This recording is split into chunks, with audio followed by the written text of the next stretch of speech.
These days, we have the little Bible with us all the time, no matter where we go. It's like having a whole library with you. I want to direct you to Matthew 24, starting at the end of verse 3. And the disciples were saying to Jesus, "Tell us, when shall these things be? What shall be the sign of thy coming and the end of the world?" And Jesus answered and said unto them, "Take heed that no man deceive you.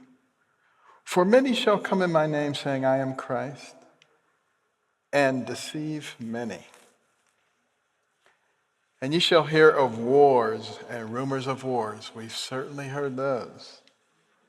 "See that ye be not troubled, for all these things must come to pass, but the end is not yet. For nation shall rise against nation, and kingdom against kingdom, and there shall be famines." We certainly see those in different places around the world. "And pestilences, like COVID-19, and earthquakes in diverse places. All of these are the beginning of sorrows. Then shall they deliver you up to be afflicted." How many people are being tortured? How many people are being persecuted? Not just around the world. We used to say around the world. Now it's happening right here in the United States of America. "You shall be afflicted and shall kill you. And you shall be hated of all nations for my name's sake. And then shall many be offended." We know about that, don't we? Political correctness, wokeness, offending everybody, got to have safe spaces to live in. "And shall betray one another, and shall hate one another." Boy, if that doesn't sound like the times that we're living in, I don't know what does. But it's not a time to be fearful. Fear can cause us to do a lot of strange things. I remember when I was a youngster, I was deathly afraid of dogs. And it really altered my life, because I would be going to school and there would be a dog. And I would turn around and go all the way back around the block and sometimes be late to school because of that silly dog. The dog wasn't silly, I was the one who was silly, because a man told me, after hearing about my phobia of dogs, he says, "Dogs will not bother you if you're not afraid of them. Don't manifest any fear whatsoever." I said, "Really?" He said, "Yeah, absolutely. This is guaranteed." So I said, "Okay."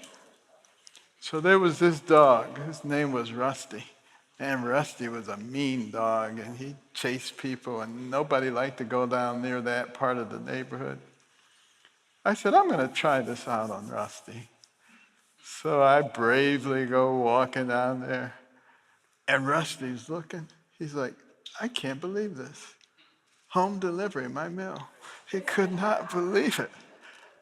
And as I walked right by where Rusty lived, he came running out, barking and snarling. And I said, this was a mistake. But he ran right up to my leg. And then he stopped. And he went back to the porch. He didn't bite me.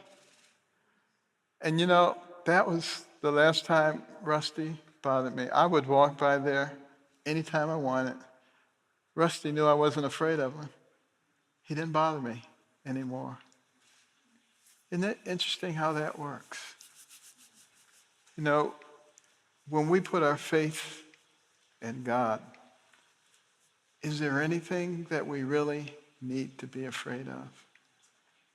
Something to think about. Because who really is in control? But I was also afraid of non-physical things. I was afraid of failure. Because as a youngster, I was kind of dumb. Or at least everybody thought I was dumb, let's put it that way. They were always calling me names.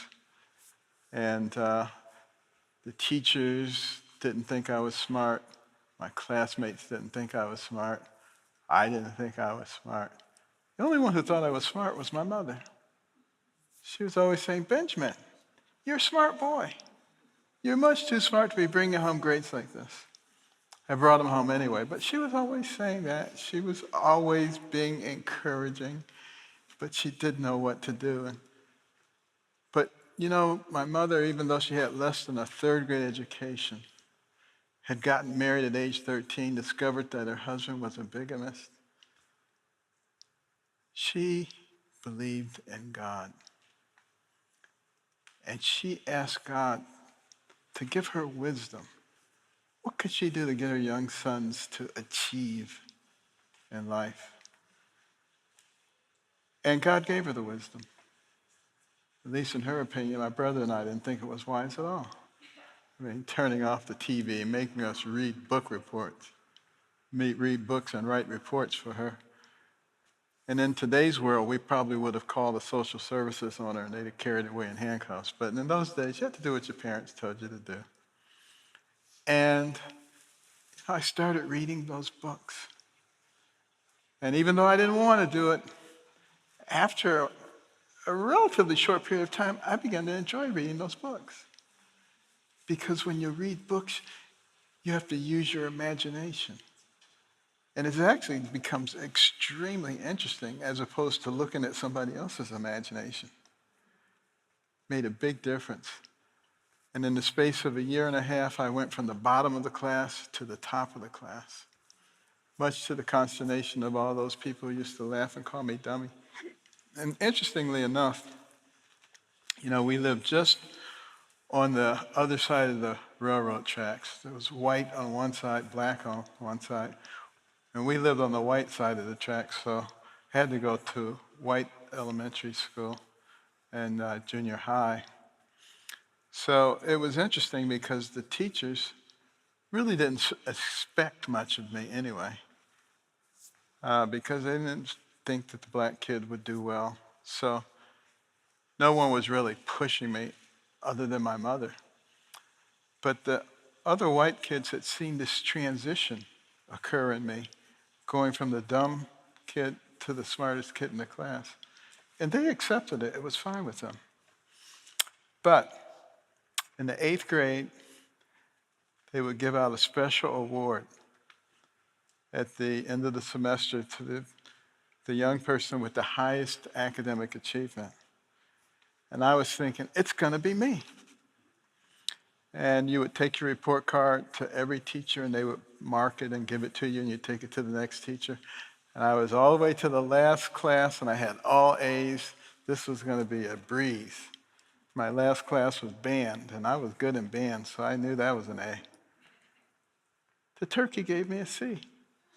He wanted to ruin my report card. He wanted to make sure I didn't get the award.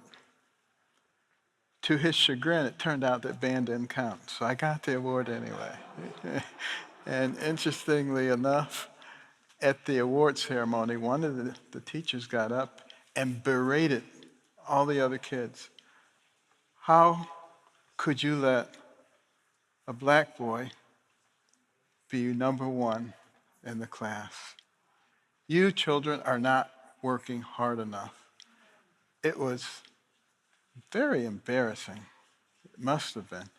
And the kids were just sort of looking at her, and they were making the crazy symbol and pointing to her, because they knew that I legitimately had earned that award, and they had no problem with it.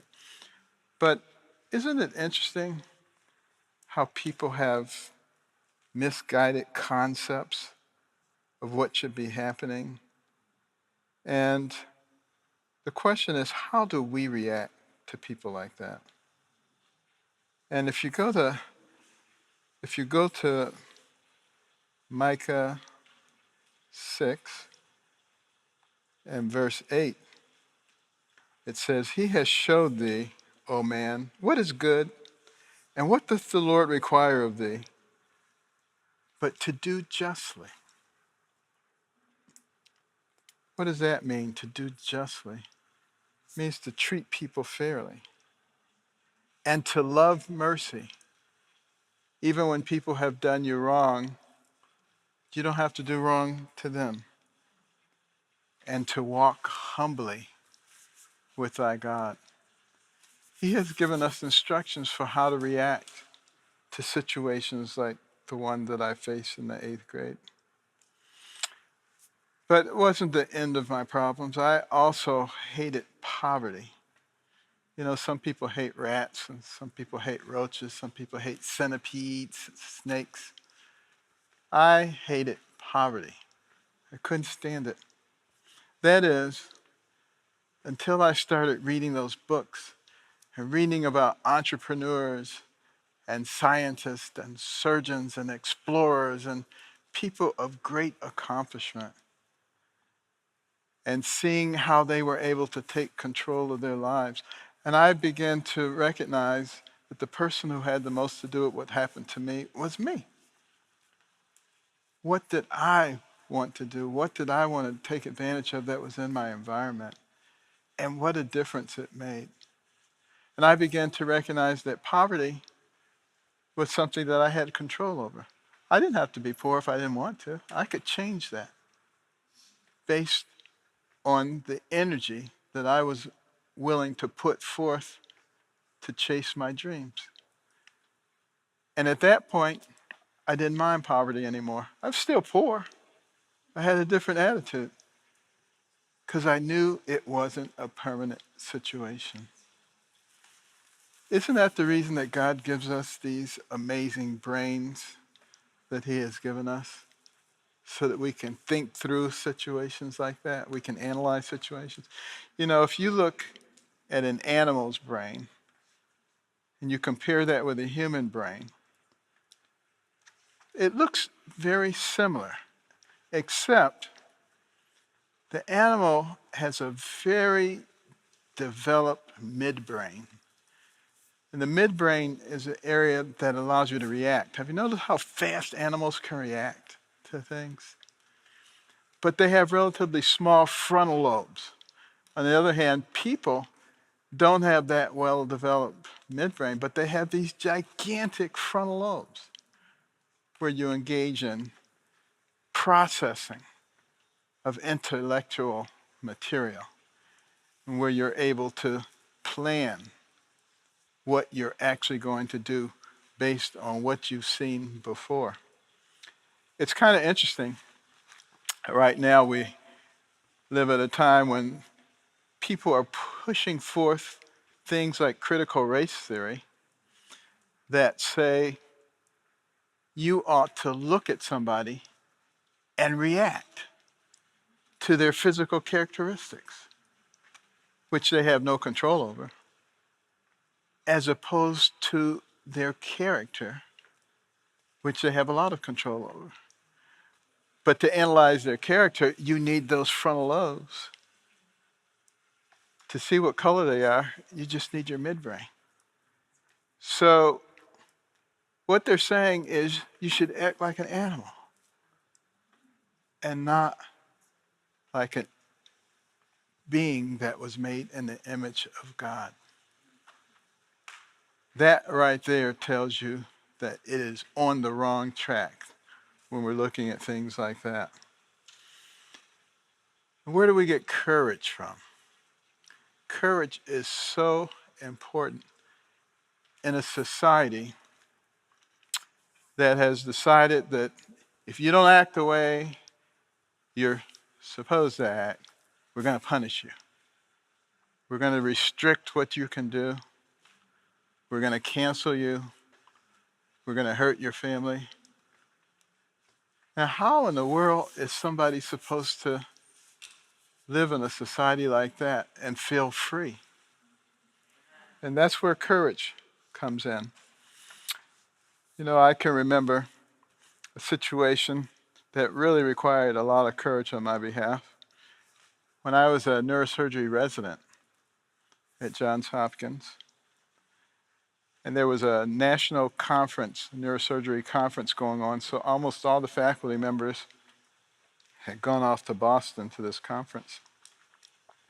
The one that was left behind, in case there were some significant emergencies, was the one we were supposed to reach out to if something happened. And I was on call, and a young man was brought in, a teenager, who had been beaten with a baseball bat. And he was unconscious. His head was bleeding. He had hemorrhages in his brain. The brain was swelling, and he was going to die.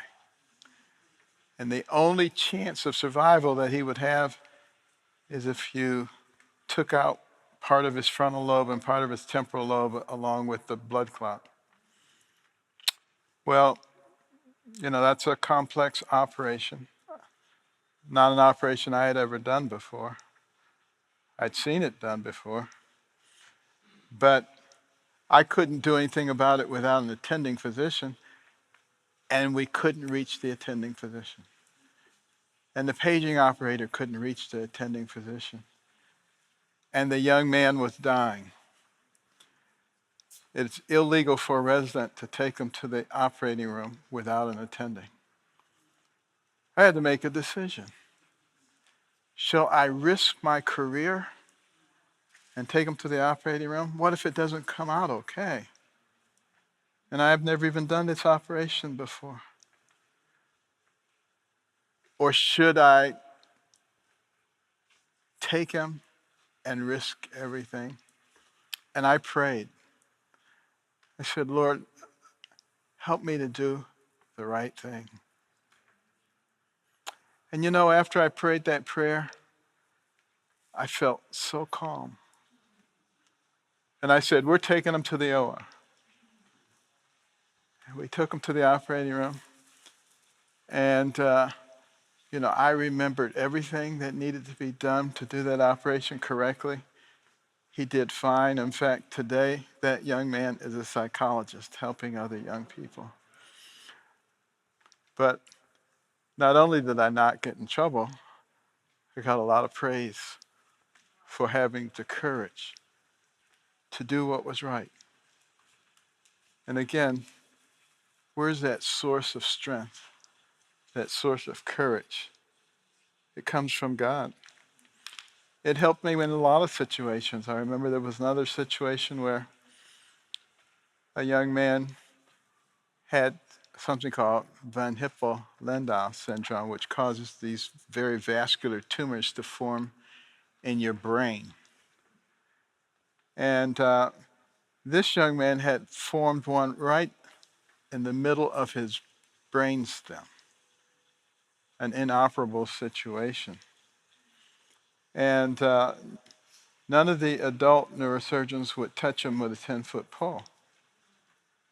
Well, unfortunately for me, it turns out that his wife was a pediatric neurosurgery nurse. So I couldn't get away from her. And she said, you're going to have to operate on my husband. And I said, but he's an adult. I'm a pediatric neurosurgeon. And she says, well, he acts like a child. But, I just couldn't get away from him. She kept after me. And I finally said, okay, I will go and talk to him. And I went and I talked to him. And I said, Craig, this tumor is in the middle of your brainstem. The brainstem is like a coaxial cable. There's nothing in there that isn't being used. And I said, if I try to take the tumor out, there is at least a 50-50 chance that you will die on the table. And he said, doctor, if you don't take the tumor out, there's a 100% chance that I'm going to die. So I'll take 50-50 any day. I said, that's a very mature attitude. And I took him to the operating room and went down to the brainstem area. There are all these blood vessels, new blood vessels that had grown into that area in response to the tumor. Worked our way through them all and got to the surface and made a very tiny hole over the area where I felt that the tumor was located, and then stuck a probe in there to just see if I could feel for a difference in consistency. And when I met that difference in consistency, I put in a very tiny forceps under the microscope, grabbed the edge of the tumor, started delivering it while peeling the surface away from the other tissues around it. And as I was gradually and very slowly delivering this tumor through this very tiny incision, the evoked potentials went flat. Those are the electrical impulses that come from the brain to the brainstem. And the anesthesiologist said, "He's dead. You may as well stop the operation. You killed him. I told you you were going to kill him, and he's dead." Because obviously he wasn't a big fan of this operation. But we continued, got the whole thing out. The evoked potentials remained flat. There was a sense of depression in the room because we knew that he was probably dead. But closed him up, sent him to the ICU, intubated, comatose. And the next morning, when I came in, he was sitting up in the bed. They had extubated him, and he was telling jokes. Now, I recognized at that moment that that was God. He gave me the courage, and he showed me what to do. But, sometimes there comes a point, no matter what's going on, you just have to put it all in his hands. And when I've done that, he always comes through. And he never puts us in a situation from which he cannot and will not deliver us.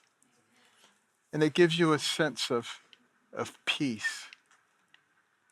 It's sort of what David in the Bible was missing when he strayed away from God. He started out on the right pathway as a shepherd boy, depending on God, allowing him to kill a lion and a bear and protect the flocks, giving him the courage to face Goliath, the giant, to slay him, and to do many other things. But then he wandered away. He started depending on himself. He started catering to his own selfish desires. And he was the king. He had riches. He had honor. He had all the things that you could want. But it wasn't good enough because he didn't have God. And he came back to God. And he said, "Create in me a clean heart, O God, and renew a right spirit within me. Cast me not away from thy presence, and take not thy Holy Spirit from me. Restore unto me the joy of thy salvation." That's what he was missing. "And uphold me with thy free spirit. Then will I teach transgressors thy ways, and sinners shall be converted unto thee."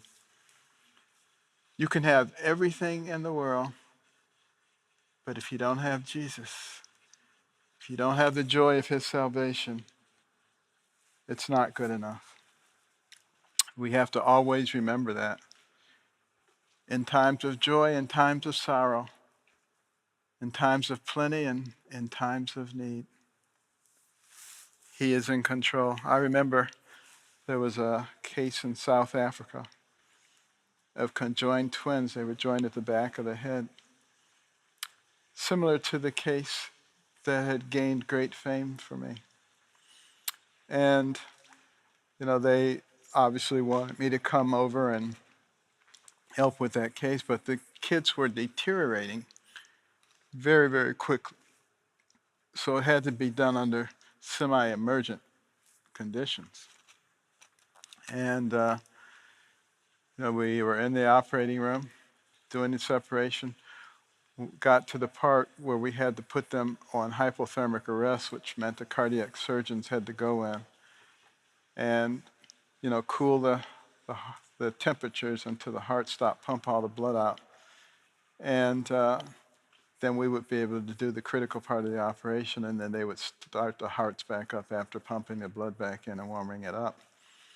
Well, it turns out that as they exposed one of the hearts, they could see that it was not functional. And then they figured out the reason that the kids had been deteriorating is because one of them was doing the pumping for both of them. And as they grew, it became more and more difficult for that one heart to be able to pump for both of them, so they were going into congestive failure. So it was clear that that one wouldn't be able to survive, but we were able to complete the operation, and the other one seemed to be okay for the first day. Then that one started having seizures and all kinds of problems, and over the course of the next day, died. And it turns out that that one didn't have any kidney function. The one that didn't have heart function had the kidney function. The other one had the other function, so they were symbiotic. They couldn't live apart, and they couldn't live together.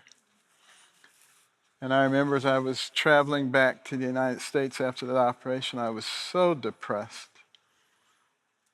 And I was thinking, anybody could have failed. I didn't have to come all the way over here and get involved in this case. Lord, how did you get me involved in a case that didn't turn out the right way? This is just horrible. But I was thinking more about me. See, that was the problem. Because 3 years later, there was another case from Zambia, of vertical craniopicus twins. They joined at the top of the head, facing in opposite directions, something we call type 2 vertical. There had been 13 attempts to separate twins like that previously, none of which had been successful. And, I was asked to be involved in that case. And we brought the case to South Africa. And interestingly enough, we were able to reassemble the team that had worked on the previous failure. All the equipment that had been imported for that was still there. The training was still there. And that turned out to be the very first complex craniopicus case where separation was successfully done with no neurological deficit. That would not have happened had we not failed on the previous one. The previous one was going to die anyway, but the Lord used that to prepare the way for one that would be extremely successful. You see, we sometimes don't see the whole picture. God plays the long game. We play the short game. Sometimes we get very disappointed because things haven't gone the way we want them to go. That's when we need to just say, Lord, it's you. It's all about you. It's not about me. Recognize that He is completely in control. That's what we need to recognize about our nation right now. Our nation, which was formed under Judeo-Christian values like love your neighbor instead of cancel your neighbor, and try to help people, not try to hurt people. How did we get into a situation like that? A situation where we try to force people to do our will if we have power. Those are not things that this nation was known for. It's not the reason that so many people came here.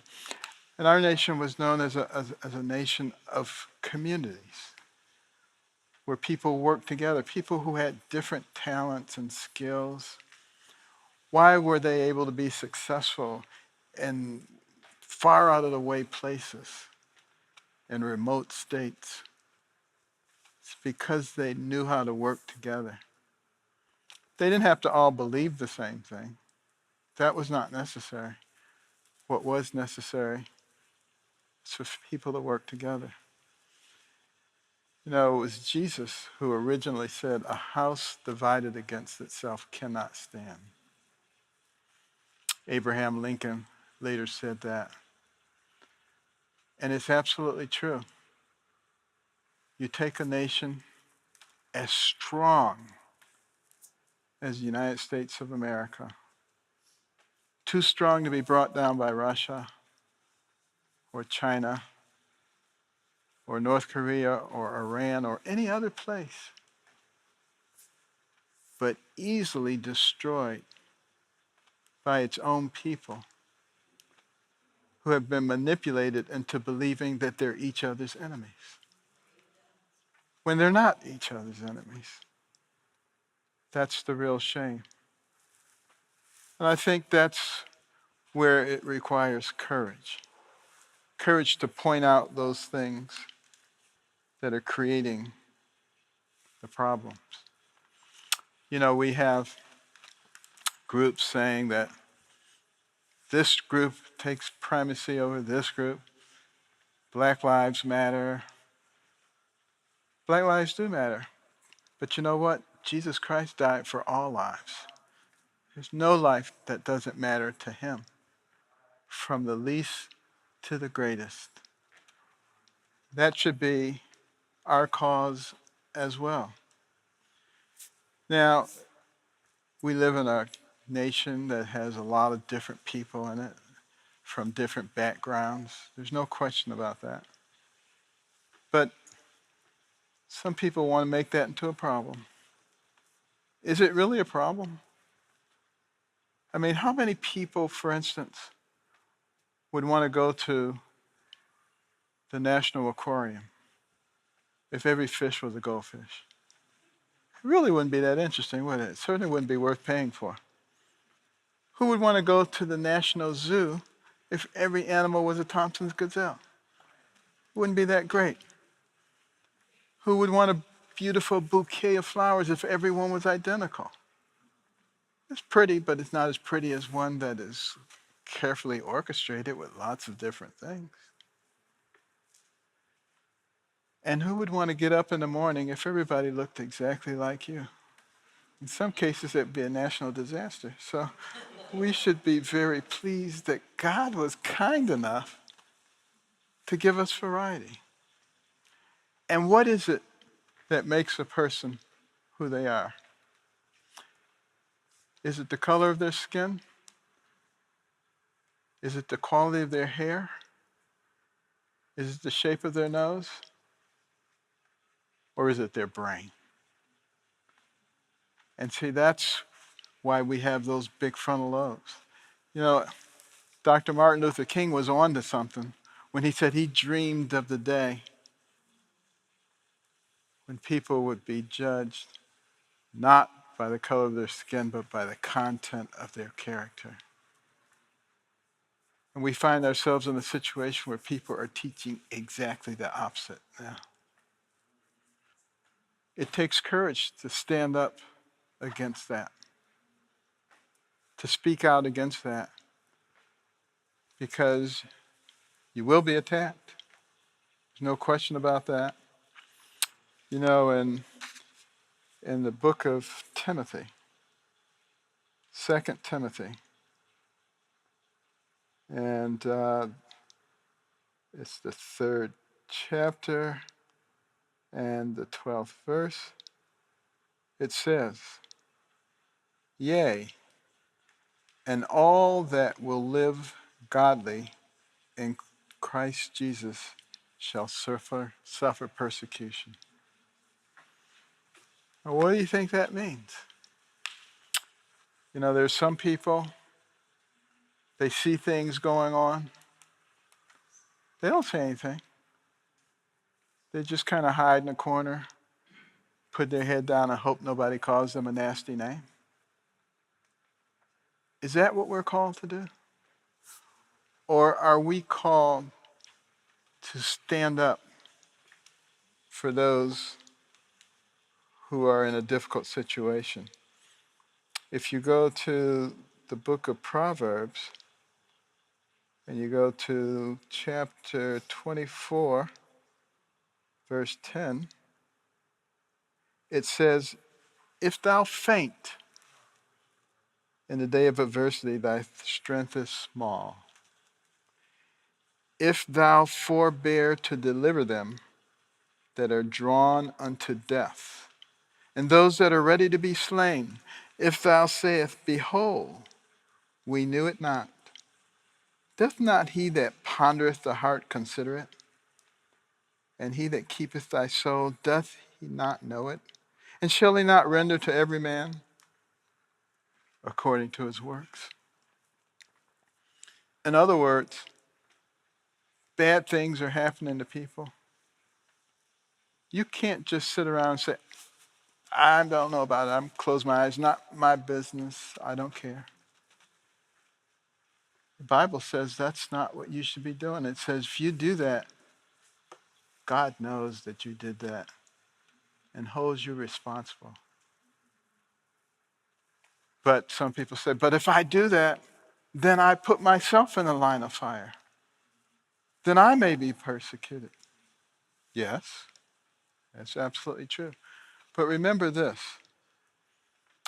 Even if people say nasty things about you or persecute you or even put you in jail or even kill you, what is that inconvenience against the backdrop of eternity with Christ? That's what Paul was talking about. He says, it's like dung. I don't even think about that stuff. It's so insignificant compared to the glory that I will experience with the Lord. Doesn't mean you should go out and look to be persecuted. Don't try to be persecuted. But it does mean we have a responsibility to do what is right. And when we see liberty being challenged, we need to deal with it. And you look at something like freedom of speech. One of the key tenets of our Constitution and the Bill of Rights. One of the things that attracted so many people from the shores of so many distant lands to America.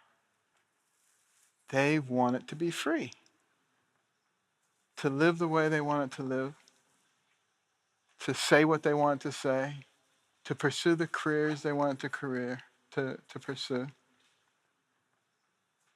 without somebody stepping on them all the time and telling them what they had to do and what they couldn't do. And particularly what they could say and what they couldn't say. That's why the whole concept of political correctness is so evil. It's really antithetical to our First Amendment. And when it is enforced by big tech and the media, by isolating people, by canceling people, by destroying people's livelihoods, and the government does nothing about it, it's complicit, then it is exactly the same as if the government imposed that themselves. And I think there's a responsibility to resist a situation where people's rights, their fundamental rights, which as our Declaration of Independence states,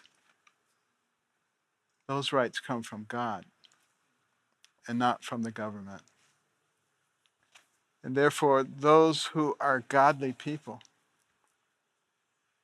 will protect the rights, not only of themselves, but of others that are being challenged and that are being taken away. And will not be fearful in the process of doing that. Recognizing always that God is in control. I remember a situation in which you had a little girl a little baby, whose head was not growing, and her brain was progressively being compressed, and we had to do an operation to expand the skull. And during the process of that operation, she started hemorrhaging. And it was a very, very significant hemorrhage. And then her heart stopped. And then she had to be resuscitated in the operating room for several minutes. And we were not able to get her heart to start back up. And the anesthesiologist was saying, I think we should call it. I mean, we've lost her. That's the end of the case. And I just couldn't let her go. I said, no, let's keep going. We went another 5 minutes, still nothing, another 5 minutes after that. But then we got a little heartbeat. And, a little epinephrine and a few other things, and her heart started beating again. And we were able to get things closed up and take her to the ICU. But at that point, she had no neurologic exam. Brain dead, flat waved. And I remember her father, and he was a Christian, and he said, Doctor, is there even a small chance that she might survive and that she might wake up? He said, 1 in 10 maybe, and I said, no. He said, 1 in 100? I said, no. I said, 1 in 1,000? No. And then he and I challenged each other to see who could pray the hardest, because that would be the only chance that she had. And interestingly enough, over the next 12 hours, she began to have some function. Her pupils started working. Everybody was talking about this, and she woke up. It was unbelievable. But then she started having pulmonary problems, and portions of her lungs began to fail. And the pulmonary specialists came and they looked and they said, she's going to die. We're not going to be able to save her. Interestingly enough, that next day I was supposed to go to Ohio to speak at one of the medical schools. And early that morning, my youngest son had a severe asthma attack. And we had to be taken by ambulance to the hospital. All of this is going on while this kid is dying. And I get a call from one of the nurses saying the last part of that lung is failing, and would you like to come in and speak to the parents? Well, I couldn't because I had to get to the airport. And I called when I got to Ohio to speak to the parents because I figured the baby was dead by then. And they said, no, the baby's still hanging on. And, I got back the next day, and in fact, the lungs were starting to repair themselves. But now the neurologist and the rehab people had come by, and they said, the baby can't see, the baby can't hear, has lost most neurological function. There's really not even much point in sending her to a rehabilitation facility. And I had to go to California to do some stuff with the NIH. And when I got back, the first thing I did was go into that baby's room. And the baby looked at me and followed me with her eyes. And the baby could obviously hear. And it turns out that the rehab people and the neurologists were right. She was not a candidate because she was perfectly fine. Amen. And you know what? What that told me again? Who is in charge? No matter what is going on in our lives, who is actually in charge? I remember the case of a little girl from Denver. And she was having seizures, up to 130 seizures a day. Did everything they could to stop the seizures. They even put her in a pentobarbital coma for 2 weeks. Figured if they could just keep her sedated and then let the brain rest, it would be okay. But after 2 weeks went by and they lifted the sedation and the seizures started right up again. And, I was contacted to see if I would consider doing an operation called cerebral hemispherectomy, something that had been done in the past and had fallen out of favor because of the high morbidity and mortality associated therewith. And, I did some studying and concluded that maybe there were some things we could do differently than had been done before. Maybe there were some techniques that had improved and some materials that might make this feasible now. And I remember when I was talking to the parents and they said, "Doctor, have you ever done this before?" And I said, "No." And I said, "But I've studied the issue and I think there's a good chance that it might work." What did it take for those parents to trust this young neurosurgeon to do something so radical? It's pretty amazing to me that they did that, but they did. And the operation was very difficult. The brain was swollen. There was a lot of bleeding. We had to do massive transfusions. And she didn't wake up immediately, but she did within a matter of a couple of hours. And the parents were by the bedside. And she said, "Mommy, Daddy, I love you." Oh, they were like on cloud nine. And she made a tremendous recovery. She was very photogenic, as was her mother. And, they got a lot of media attention. The story was broadcast far and wide about hemispherectomies, a little girl living with half a brain and doing well. And that encouraged others. And pretty soon, we were doing a lot of hemispherectomies. And I remember at a press conference, and they were the first 13 of them were girls. And one of the reporters said, "Does this only work in women and girls? Why is it that 13 are girls and one is a male?" And I said, "Well, women only use half of their brain anyway." Telling a joke, of course. And one of the female neurologists said, "No, that's not correct." She said, "Women only need half of their brain to be as smart as men." But in fact, we had a lot of fun. But the key thing was that first case, which required a lot of courage and a lot of study, opened the pathway for many others who had very difficult situations to get them resolved. And now that operation is a common operation that's done by virtually all pediatric neurosurgeons. But the Lord opened that pathway up in a way that I would not have expected. By the same token, when I left medicine and came into government, I also ran into a lot of resistance because there was which surprised me, there were a lot of people in Washington who didn't want to get people out of dependency.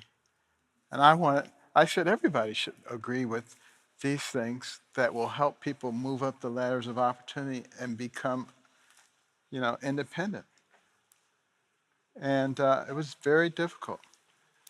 But we were able to get several things done, including envision centers, which comes from the Bible, Proverbs 29:18, "Without a vision, the people perish." we would take all of these federal agencies, 13 of them, combined with state agencies, local agencies, faith-based organizations, nonprofits, and amalgamate the services that they provided and put it all under one roof so that that teenage mother of 2 had a place where she could go and be able to get child care, at the same time find out how to get her GED, and after that be able to get some additional training so she can become independent and subsequently teach that to her children. That's the only way you break these growing patterns of dependency. Those are the kinds of things that we have to start thinking about in this nation in which we live. And perhaps most important, and one I want to close with, is we have to seek God. We have to seek Him now. Times are difficult that we live in. And if we don't have Him, we're not going to make it. And here we go. Yes. Isaiah 55, verse 6, seek ye the Lord while He may be found. Call ye upon Him while He is near. Let the wicked forsake his ways, and the unrighteous man his thoughts. Let him return unto the Lord, and He will have mercy upon him, and to our God, and He will abundantly pardon. We have such a gracious and accepting God who has everything under control. We don't need to worry about all this horrendous stuff that we see going on around us every single day. All we have to do is trust in Him. He will take our fear away. He will give us courage. He will direct what we're doing. All we have to do is what is right. And let me close with a prayer. Kind Father in heaven, You are so gracious. You are so good. You are so kind. You're so generous. And yet, sometimes we forget about You. And sometimes we neglect You. Help us to seek You while You may be found, that You might use us all in the specific way that You have ordained, that we may bring eventual peace and prosperity and the conditions that are ripe for Your triumphant return. In Jesus' name, amen.